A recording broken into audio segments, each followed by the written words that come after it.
Pakistan India के हालात इस वक्त एक ख़तरनाक सूरत हाल में पहुंच चुके हैं। इंडियन इंटेलिजेंसिया है वो एक सेलेक्टिव लेंस के थ्रू हिस्ट्री को देख रही है। 1962 में जो साइनो इंडियन वॉर हुई, Indian actions invited Chinese response, और फिर जब वो चाइनीज़ रिस्पॉन्स आया और उन्होंने अच्छी खासी पिटाई कर दी जब इंडियन आर्मी की, तो उसके बाद उन्होंने वहाँ पर अपने ऑपरेशंस को रोक लिया। नॉर्थ ईस्टर्न स्टेट्स जिसमें human rights, freedom of speech, political freedoms नहीं आज भी मौजूद।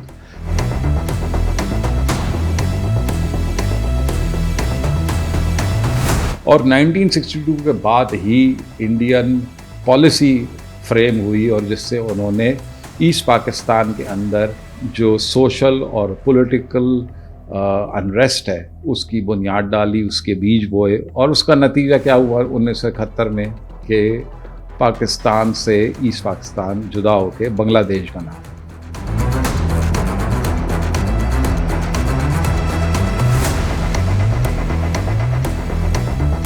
सिक्सटीज़ में बलूचिस्तान में एक इंसर्जेंसी शुरू हुई और उसकी सपोर्ट कर रहे थे सरदार दाऊद जो प्राइम मिनिस्टर थे किंग ज़ाहिर शाह के अफगानिस्तान के पीछे कौन सी सपोर्ट थी?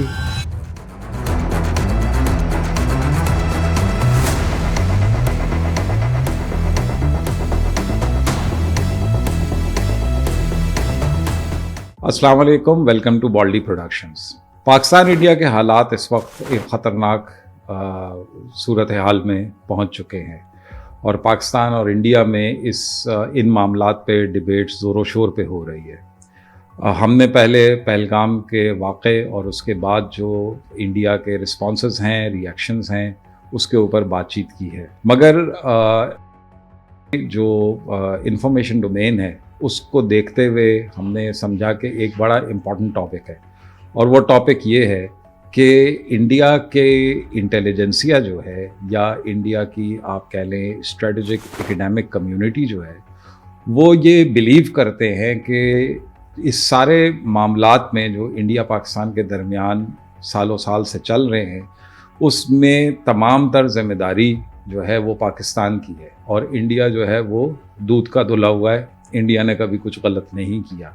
तो उन्होंने एक सेल्फ अक्लेम्ड राइटियसनेस अडॉप्ट कर ली है और आज हमारा बेसिकली मकसद ये है कि हम ये लोगों को समझाने की कोशिश करें हिस्ट्री को देखते हुए और इस वक्त जो करंट सिचुएशन है उसको देखते हुए कि क्या ये सवाल जो कि है कि पाकिस्तान ही कल्प्रिट है इन तमाम चीज़ों का, वो दुरुस्त भी है, या फिर जो इंडियन इंटेलिजेंसिया है वो एक सेलेक्टिव लेंस के थ्रू हिस्ट्री को देख रही है। सबसे पहले हम बात करते हैं हिस्ट्री की, और हिस्ट्री में हम सबसे पहले शुरू हो जाते हैं 1947 जब पाकिस्तान और इंडिया मारज़ वजूद में आए। 1947 में जिस तरीके से गैर कानूनी तौर पर इंडिया ने कब्ज़ा किया था कश्मीर पे, वो एक ऐसा वाक़या है जो आज तक हॉन्ट कर रहा है बोथ इंडिया और पाकिस्तान को। पाकिस्तान आज पहली दफ़ा नहीं कह रहा कि कश्मीर हमारी शहरा है, पाकिस्तान 1947 से यही कह रहा है और इसमें पाकिस्तान को कभी भी कोई मुगालता नहीं हुआ। ये बात समझने की ज़रूरत है कि इंडियंस की उस एक इल्लीगल एक्शन की वजह से आज तक हम इस मामले में फंसे हुए हैं। पाकिस्तान क्यों कश्मीर को इतना इम्पोर्टेंट समझता है उसके लिए मुझे मज़ीद हिस्ट्री में जाने की ज़रूरत नहीं है। जो पढ़ने लिखने वाले लोग हैं इंडिया और पाकिस्तान में उनको बखूबी इस चीज़ का अंदाज़ा है। हम आगे चलते हैं कि कॉन्फ्लिक्ट्स जब शुरू हुए तो जो कॉन्फ्लिक्ट 1948 में कश्मीर में हुआ, इनिशिएट यकीनन उसको पाकिस्तान ने उस वक्त किया था, मगर उसकी इनिशिएशन इंडियन ने शुरू की थी 1947 में। पाकिस्तान का वो एक रिस्पॉन्स था। उसके बाद इस रीजन में जो अगले कन्फ्लिक्ट आया वो 1962 की साइनो इंडियन वॉर थी। 1962 में जो साइनो इंडियन वॉर हुई थी वो क्या चाइनीज़ ने एक अनप्रोवोक्ड एग्रेशन किया था या Indian actions invited Chinese response, और फिर जब वो चाइनीज़ रिस्पॉन्स आया और उन्होंने अच्छी खासी पिटाई कर दी जब इंडियन आर्मी की, तो उसके बाद उन्होंने वहाँ पर अपने ऑपरेशंस को रोक लिया, एक पॉज लाए। और जो चाइना के लीडर थे चू एन लाई, उन्होंने ख़त लिखा नेहरू को, और नेहरू ने उस ख़त को बेस बनाते हुए अपनी पार्लियामेंट में जाके एक जिंगोइस्टिक तकरीर की, और उसके बाद उन्होंने कहा कि वो इंडिया का इलाका है, हम 1 इंच भी नहीं देंगे। उसके बाद हिस्ट्री ने आप देख लें, वो एविडेंस मौजूद है कि चीनियों ने फिर अच्छे दिल भर के पिटाई की इंडियंस को वहाँ से पीछे हटाया। उसके बावजूद उस वक्त चाइनीज़ चाहते तो अरुणाचल प्रदेश वो कैप्चर कर सकते थे, पूरा ओवररन कर सकते थे। उसकी सिग्निफिकेंस क्या थी? उसकी सिग्निफिकेंस ये थी कि जो इंडिया की लिंक है towards their north eastern states, जिसमें परपेचुअली पिछले 75 साल से हमेशा एक इनसिक्योरिटी रही है, वहाँ पर लोग जो हैं they have never been happy with the New Delhi and the policies of New Delhi, और वो काफ़ी दफ़ा वहाँ पर ये कॉन्फ्लिक्ट एस्केलेट किया है, इंटरनल स्ट्राइफ है, वहाँ पर human rights, freedom of speech, political freedoms नहीं आज भी मौजूद। वो कनेक्टेड है मेनलैंड इंडिया से, एक बहुत पतली सी पट्टी है जो कि नेपाल और बांग्लादेश के दरमियान बनती है, उसको सिलीगुड़ी कॉरिडोर कहते हैं। वो 40 किलोमीटर का एरिया है। अगर चीन उस वक्त चाहता तो वो इसको काट सकता था। 1962 के इस लेसन के बाद इंडियंस को इस चीज़ का अंदाज़ा हो गया कि अगर ईस्ट पाकिस्तान का हिस्सा रहा, और जिस तरीके से पाकिस्तान और चाइना की दोस्ती बढ़ रही है, तो ये एक इतना बड़ा थ्रेट है कि वो इंडिया के नॉर्थ ईस्टर्न स्टेट जो है वो अलग हो सकते हैं, उनका जो ग्राउंड लिंक है इंडिया के साथ वो ख़त्म हो सकता है। और 1962 के बाद ही इंडियन पॉलिसी फ्रेम हुई, और जिससे उन्होंने ईस्ट पाकिस्तान के अंदर जो सोशल और पॉलिटिकल अनरेस्ट है उसकी बुनियाद डाली, उसके बीज बोए, और उसका नतीजा क्या हुआ 1971 में कि पाकिस्तान से ईस्ट पाकिस्तान जुदा होकर बांग्लादेश बना। वहाँ पे पाकिस्तान और पाकिस्तानी हुकूमत की जर्नैलों की गलतियाँ अपनी जगह, मगर इंडिया की इन्वॉल्वमेंट कोई ऐसी नहीं थी कि वो एज दे क्लेम्ड कि हम ह्यूमन राइट्स की बुनियाद पर हमने ईस्ट पाकिस्तान पे हमला किया है और उसको आज़ादी दिलवाई है। वो बिल्कुल भी ह्यूमन राइट्स का कोई ताल्लुक़ नहीं था, उसका ताल्लुक़ जो था वो इंडिया की अपनी सिक्योरिटी से था।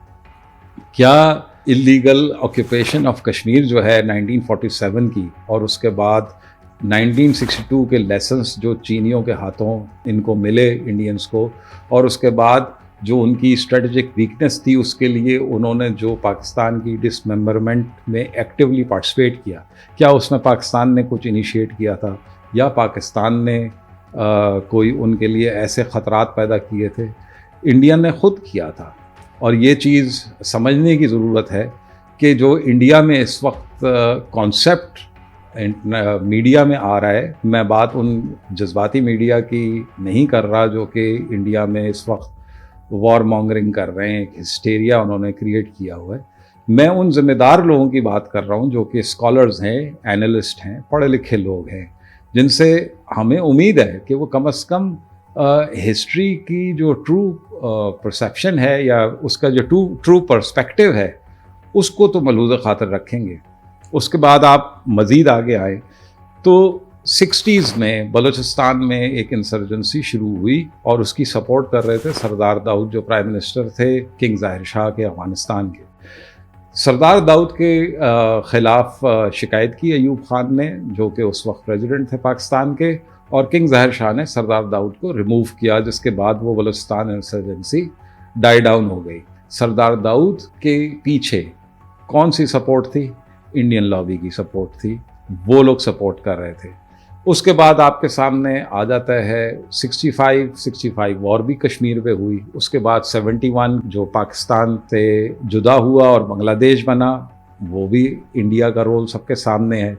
फिर 1974 में दोबारा से बलूचिस्तान इंसर्जेंसी हुई जिसमें भी इंडिया की पूरी इन्वॉल्वमेंट थी। हाल ही में देखें तो 2005 से 2021 तक जब तक के वेस्टर्न फोर्सेस थी अफ़गानिस्तान में, उसके दौरान जो इंडिया की प्रेजेंस थी अफ़गानिस्तान में, जो कि पाकिस्तान ने बार बार सबूतों के साथ सबको दुनिया में बताया कि वो टोटली एक फोकस था उनका फोकस ये था कि टीटीपी के थ्रू पाकिस्तान में इंसर्जेंसी क्रिएट की जाए, और उसमें साथ साथ उन्होंने बलूचिस्तान को भी शामिल किया। कुलभूषण यादव जो है वो अफ्रीका में तो नहीं पकड़ा गया था, वो पाकिस्तान के बलूचिस्तान में पकड़ा गया था। और ये चीज़ इंडियंस को समझनी चाहिए कि ये एक ह्यूमिलिएशन थी। दुनिया में चंद ही ऐसे वाक़यात हैं पिछले 100-150 साल में जब किसी इंटेलिजेंस एजेंसी का active officer who is also member of their arm forces, वो हॉस्टाइल सॉइल पर उस कंट्री के खिलाफ ऑपरेशंस की प्लानिंग करते हुए पकड़ा गया। और ये कोई छोटी मोटी बातचीत नहीं है। इंडियंस बहुत कन्वीनियंटली हर बात पर एक अपना नैरेटिव, एक फॉल्स नैरेटिव क्रिएट करके उसको भूल जाते हैं।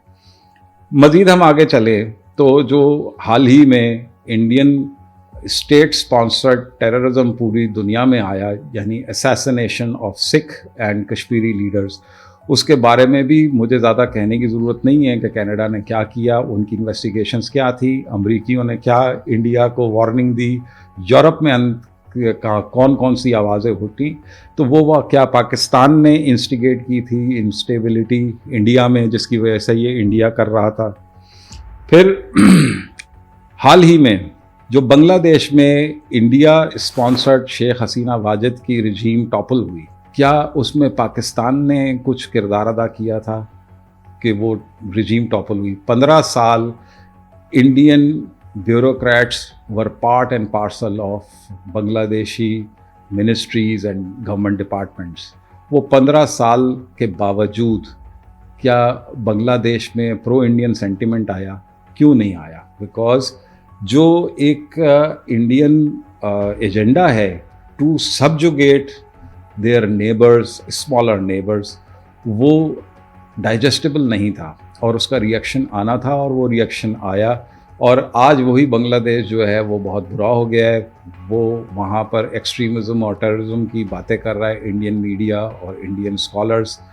ये जो एक फॉल्स नैरेटिव, एक फॉल्स पिक्चर है, मैं वो बताने की कोशिश कर रहा हूँ कि वो कैसे क्रिएट हुआ है।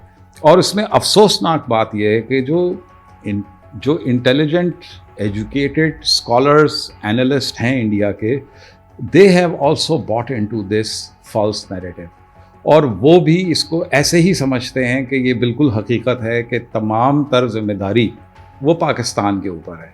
पाकिस्तान ने हमेशा अपने दिफा किया है, डिफेंसिव स्ट्रेटजी रखी है। पाकिस्तान की कभी भी एक्सपेंशनिस्ट स्ट्रेटजी या एक्सपेंशनिस्ट डिज़ाइन नहीं है। ये एक्सपेंशनिस्ट डिज़ाइन इंडिया में आए हैं हिंदुत्व के आने के बाद। हिंदुत्व एक ऐसी स्ट्रेटेजिक पॉलिसी है जिसने इंडिया को एक इस सिचुएशन में ले आए कि इंडिया जो है वो इस वक्त अपने नेबरहुड, अपनी ज्योग्राफी में सबसे ज़्यादा नापसंद किया जाने वाला स्टेट बन चुका है। कोई नेबर उससे खुश नहीं है। अब सबसे इम्पॉर्टेंट बात यह है कि इंडिया चाह क्या रहा है, ये समझने की ज़रूरत है। पहली बात तो ये है कि बहुत सारे लोगों का ये ख्याल है कि उनको खुद नहीं पता कि वो क्या चाह रहे हैं।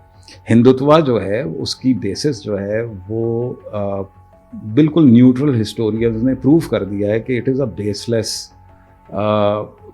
स्टोरी के जी, जो ऐसा इलाका जो कि हिंदुओं के कब्ज़े में था, उस रियासत या उस एम्पायर को उन्होंने दोबारा से हासिल करना है।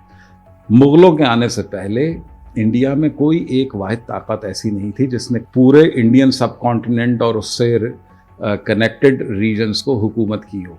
बहुत सारी स्टेट्स थी जिन पे हिंदू राजा थे, बट वो डिफरेंट जगहों पे थे। एक कोई हुकूमत या एक एम्पायर कभी भी नहीं रही। अगर इंडियन सब कॉन्टिनेंट को एज अ होल रूल किसी ने किया है तो मुग़लों ने किया, और वो भी कम्प्लीटली नहीं किया। उसके दरमियान प्रिंसली स्टेट्स रहे, मुसलमानों के भी और हिंदुओं के भी। और उसके बाद फिर जब ब्रिटिश क्राउन ने 1857 के बाद टेक ओवर किया इंडिया को, तो उसके बाद उन्होंने वहाँ पर एक मुकम्मल अपना सिस्टम बनाया। बट उन्होंने भी प्रिंसली स्टेट्स को उनकी एग्जिस्टेंस की एक लिमिटेड ऑटोनॉमी दे रखी। तो ये हिंदुत्व का जो एक पूरा नैरेटिव है, इसने ब्लाइंड कर दिया है इंडियन इंटेलिजेंसिया को। अब वो मुझे यकीन है कि वो बहुत ज़्यादा पढ़े लिखे लोग हैं और उनकी क्या मजबूरी है, क्यों नहीं वो इस पॉइंट को डिस्कस करते, वो क्यों नहीं थोड़ी सी हिम्मत करते कि वो इंडिया पाकिस्तान के रिलेशनशिप में कोई सच भी बोल दें, ये बताने की कोशिश करें कि पाकिस्तान को इंडिया से कभी कोई ऐसी प्रॉब्लम नहीं रही, इंडिया को हमेशा पाकिस्तान से प्रॉब्लम रही। क्या सियाचिन का महाज पाकिस्तान ने खोला था? पाकिस्तान ने तो नहीं खोला था, इंडियंस का एडवेंचर था और आज वो खुद सफ़र कर रहे हैं उसकी वजह से। ये वो सारी चीज़ें जो बताने का मकसद जो है वो ये है कि ये जो पाकिस्तान के ऊपर पूरा 100% इल्ज़ाम लगा दिया जाता है स्पेशली इंडिया की तरफ से, ये हकीकत नहीं है। एक और इम्पॉर्टेंट चीज़ जो है कि बांग्लादेश का जो लेटेस्ट एपिसोड हुआ है, इंडियंस उससे भी नहीं जागे। 15 साल बड़ा अरसा होता है, 15 साल के बावजूद इंडियंस वहाँ पर ऐसी इंग्रेस नहीं क्रिएट कर सके कि public support overwhelmingly towards India हो। और ये एक ऐसी सिचुएशन में अब इंडियंस ने अपने आप को लिया है। पहले भी वो बातचीत करते रहे, उनके मिलिट्री स्ट्रेटजिस्ट जो है both in the retired military community and also in civil, वो कहते हैं कि जी इंडिया को इस वक्त ख़तरा है 2 फ्रंट वॉर का। और वो 2 फ्रंट वॉर उनके लिए कहाँ कहाँ से है? एक तो पाकिस्तान से है और दूसरा चाइना से है। अब ये 2 फ्रंट वॉर का ख़तरा जो है, क्या चाइना ने उन पर मुसल्लत किया या पाकिस्तान ने मुसल्लत किया है? ये पाकिस्तान की जो मिलिट्री डिज़ाइंस हैं उसका सिर्फ एक ही मकसद है, defence against Indian aggression, defence against Indian expansion. China जो है वो उसने जो अभी चंद साल पहले नॉर्थ की तरफ कुछ एक्टिविटी की जिसमें उसके कॉन्फ्लिक्ट्स हुए लिमिटेड नेचर के, जिसमें गोलियां तो नहीं फायर हुई मगर चाइनीज़ आर्मी ने अच्छी खासी पिटाई की इंडियन आर्मी की, और वो वहाँ पे लाठियाँ और घूंसों से ही काफ़ी सारे इंडियन सोल्जर्स अपनी जान से गए। वो किस वजह से हुआ? क्या चाइनीज़ ने कोई एग्रेशन किया? वो बेसिकली बात वही है कि लाइन ऑफ एक्चुअल कॉन्टैक्ट जो है बिटवीन इंडिया एंड चाइना, उसकी रिस्पेक्ट इंडिया 1960s में भी नहीं की थी, जिसकी वजह से 1962 की साइनो इंडियन वॉर हुई, और अभी भी वो उसको हमेशा वायलेट करते थे। अल्टीमेटली चाइनीज़ ने उस पर अपना रिस्पॉन्स दिया। ये एक ऐसी सिचुएशन में आ गए हैं कि जिसमें वो अपने आप को विक्टिम बना रहे हैं, और विक्टिम ऐसा कि जिसकी तो गलती ही कोई नहीं है, जिसने कभी कुछ गलत काम किया ही नहीं, वो तो परफेक्ट हैं, उन्होंने कभी किसी के ख़िलाफ़ कोई कार्रवाई नहीं की। मगर ये जो सारी मैंने आपको तेज़ हिस्ट्री बताई है, और जो रीसेंट इवेंट्स कुलभूषण यादव वाले पॉलिटिकल असैसिनेशंस जो इंडियन स्टेट एजेंसीज करती रही हैं, वो सामने बताए। अब सिनेरियो क्या है? सिनेरियो ये है कि एक स्ट्रेटेजिक पार्टनरशिप है यूनाइटेड स्टेट्स और इंडिया की, और इंडिया को वेस्ट की ऑल आउट सपोर्ट है। अब ये बात समझने से के लिए आपको वो बहुत ज़्यादा ज़हीन होने की ज़रूरत नहीं है कि ये ट्रांजैक्शनल है। US India strategic partnership is aimed at what? It is aimed at using India against China.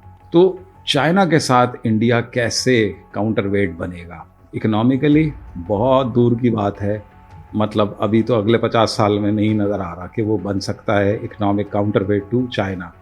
Militarily absolutely not. Indian arm forces कहीं भी करीब भी नहीं है चाइनीज़ के, टेक्नोलॉजिकली या हार्डवेयर की क्वालिटी में, कैपेबिलिटीज़ में कोई मुकाबला नहीं है इंडिया और चाइना का। तो इंडिया जिस ज्योग्राफी में ज़िंदा है, उस ज्योग्राफी में उसने हर एक से दुश्मनियाँ मोल ली हैं, और हर एक की सरजमीन पे वो कोई ना कोई एक्सपेंशनिस्ट डिज़ाइन और कोई ना कोई गड़बड़ वो कर रहा है।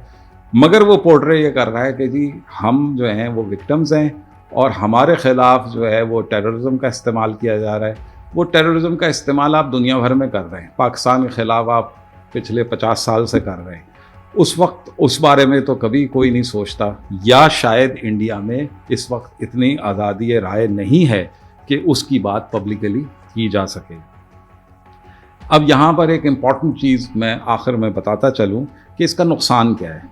इंडिया की इस स्ट्रेटजी की वजह से ये रीजन जो कि तकरीबन ग्लोबल पॉपुलेशन का 25% है इन टर्म्स ऑफ पॉपुलेशन, विच इसमें इंडिया, पाकिस्तान, बांग्लादेश और बाकी छोटे ममालिक साउथ एशिया के आते हैं।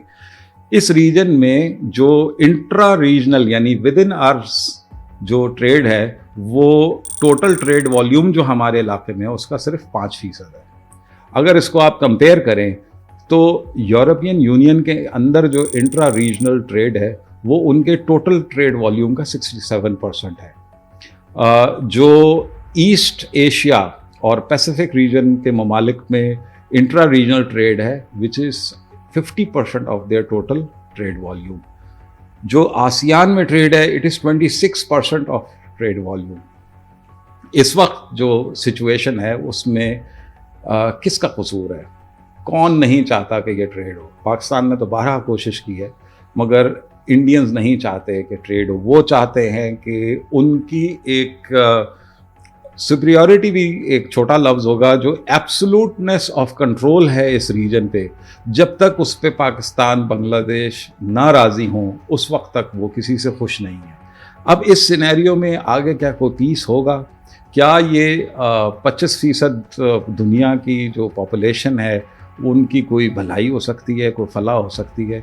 ये नज़र तो हमें नहीं आ रहा। इस वक्त ज़रूरत ये है कि एटलीस्ट जो इंडिया के पढ़े लिखे लोग हैं, उनकी स्ट्रेटेजिक एकेडमिक कम्युनिटी है, वो they should start looking inwards. उनको एक स्ट्रेटेजिक इंट्रोस्पेक्शन करने की ज़रूरत है।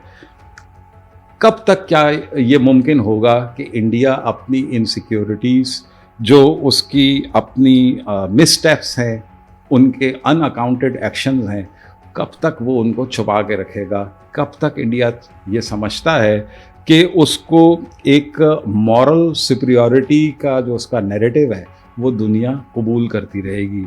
ये समझने की बात है कि आप दो लोगों का कंसेंट है उसको मैन्युफैक्चर करके ज़्यादा अरसे तक कायम नहीं रख सकते।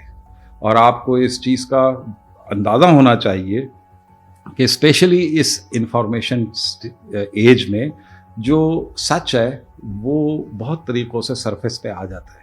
और हमारी कोशिश यही है कि किसी स्टेज पे कहीं पे इंडिया में भी स्ट्रेटेजिक एकेडमिक कम्युनिटी सच की बुनियाद पर एक यूज़फुल एनालिसिस करना शुरू करें, जिसकी वजह से हम शायद पीस की तरफ आगे बढ़ सकें।